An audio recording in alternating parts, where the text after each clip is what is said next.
பஞ்சாப் மாநிலம் சண்டிகரில் ட்ரோன் மற்றும் ஏவுகணை தாக்குதல் நடத்துவதற்கான வாய்ப்பு உள்ளது.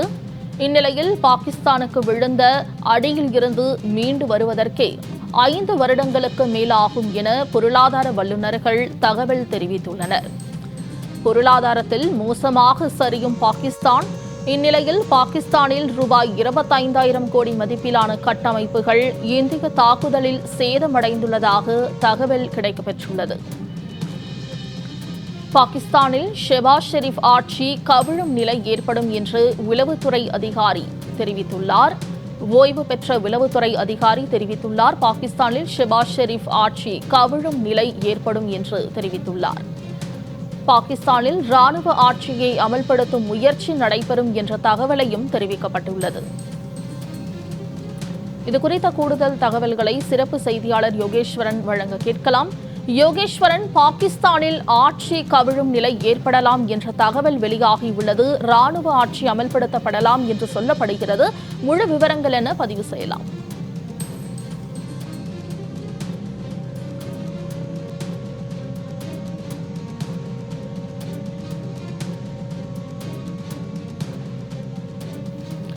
பாகிஸ்தானில் ராணுவ ஆட்சியை அமல்படுத்தும் முயற்சி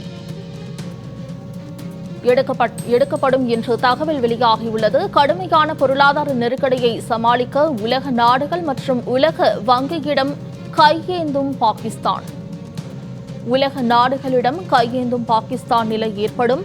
கடுமையான பொருளாதார நெருக்கடியை சமாளிக்க உலக நாடுகள் மற்றும் உலக வங்கியிடம் கையேந்தும் நிலை பாகிஸ்தானுக்கு ஏற்படலாம் என்ற தகவல் வெளியாகியுள்ளது.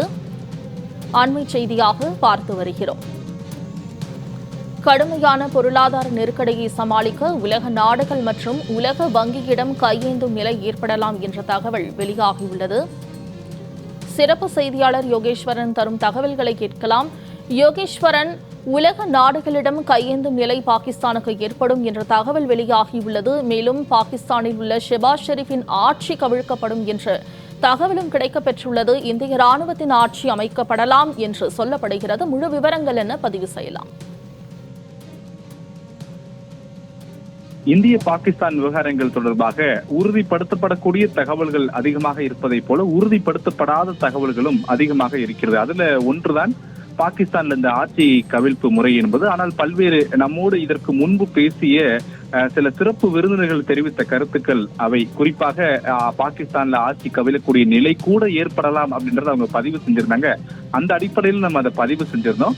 ஆனா இப்ப நமக்கு உறுதிப்படுத்தப்படக்கூடிய தகவல்கள் என்ன கிடைச்சிருக்கு அப்படின்னா, பாகிஸ்தானுடைய எக்கனாமிக் அஃபேர்ஸ் மினிஸ்ட்ரியுடைய அதிகாரப்பூர்வ வலைதள பக்கங்கள்ல வெளியிடக்கூடிய செய்தி குறிப்புல பாகிஸ்தான் அவர்களுடைய நட்பு நாடுகள் மற்றும் உலக வங்கியிடம் பொருளாதார நிதி தேவை குறித்து கடன்களை கேட்டிருப்பதாக அவர்கள் பதிவு செய்திருக்கிறார்கள். ஒரு பக்கம் பாகிஸ்தானுடைய பொருளாதார வீழ்ச்சி, பாகிஸ்தான் பங்குச்சந்தைகளுடைய வீழ்ச்சி மற்றொரு பக்கம். இதற்கு இடையே போர் என்பது அதிகரித்து வரக்கூடியது. இதன் காரணமாக ஒரு கடுமையான ஒரு பொருளாதார வீழ்ச்சியை பாகிஸ்தான் சந்தித்து வரக்கூடிய நிலையில அவர்களுடைய நாடுகளுக்கு உதவுமாறு சர்வதேச நாடுகள் மற்றும் உலக வங்கியிடம் பாகிஸ்தான் முறையிட்டிருப்பதாக அந்நாட்டினுடைய அமைச்சகம் தரப்புல இந்த அதிகாரப்பூர்வ தகவல்கள்ல தெரிவிச்சிருக்காங்க.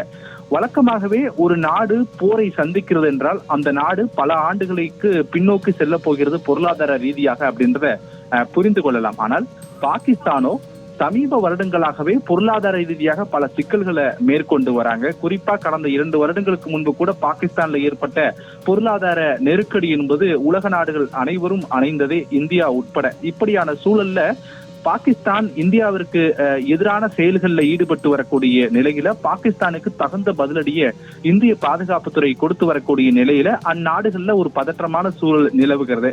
பாகிஸ்தானிய ஊடகங்கள் சொல்லக்கூடிய தகவல் அடிப்படையில பாகிஸ்தான்ல இருக்கக்கூடிய பெரும்பாலான மக்கள் அவர்களுடைய வங்கி கணக்குகள்ல இருக்கக்கூடிய பணங்களை எல்லாம் ரொக்கமாக மாற்றி கையிருப்பை வைத்துக் கொள்கிறார்கள், போர் பதற்றம் நிலவுவதன் காரணமாக அப்படின்ற செய்தியை பதிவு செய்யக்கூடிய அதே நேரத்தில் தான் பாகிஸ்தானுடைய எக்கனாமிக் அஃபேர்ஸ் மினிஸ்ட்ரி தரப்புல இருந்து அதிகாரப்பூர்வ செய்தி குறிப்புல உலக நாடுகள் மற்றும் வேர்ல்டு பேங்க் என்று சொல்லப்படக்கூடிய உலக வங்கியிடம் பாகிஸ்தான் பொருளாதார தேவையை கடன்களாக பூர்த்தி செய்யும்படி கேட்டுக் கொண்டிருப்பதாக அதில் தெரிவிக்கப்பட்டிருக்கிறது.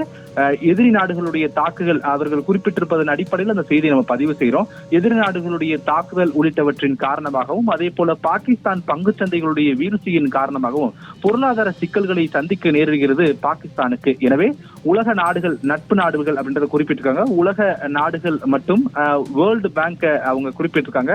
உலக வங்கி உள்ளிட்டவை பாகிஸ்தானுக்கு உதவி செய்ய வேண்டும் என்ற அந்த கோரிக்கை என்பது அவர்கள் முன்வைத்திருக்கிறார்கள். நேற்றைய தினம் உலக வங்கியினுடைய தலைவர் டெல்லியில பிரதமர் நரேந்திர மோடியை சந்தித்து பேசியிருந்தார். நேற்று மத்திய வெளியுறவுத்துறை செயலாளர் விக்ரம் மிஸ்ரியுடைய செய்தியாளர் சந்திப்புல கூட பிரதமருடனான உலக வங்கியினுடைய தலைவர் சந்திப்பு குறித்தெல்லாம் கேள்வி கேட்கப்பட்ட போது பாகிஸ்தானுக்கு எந்த உதவியும் செய்யக்கூடாது என்று இந்திய அரசு ஏதேனும் கோரிக்கையை முன்வைக்கிறதா என கேட்ட போது இன்று சர்வதேச நிதி நாணய கூட்டம் என்பது டெல்லியில நடைபெற இருக்கிறது. அவர் இன்றைய தேதியை குறிப்பிட்டு சொல்றார். அதாவது 9/5/2025 இன்று சர்வதேச நிதி நாணய ஆலோசனை கூட்டம் டெல்லியில நடைபெற இருக்கிறது.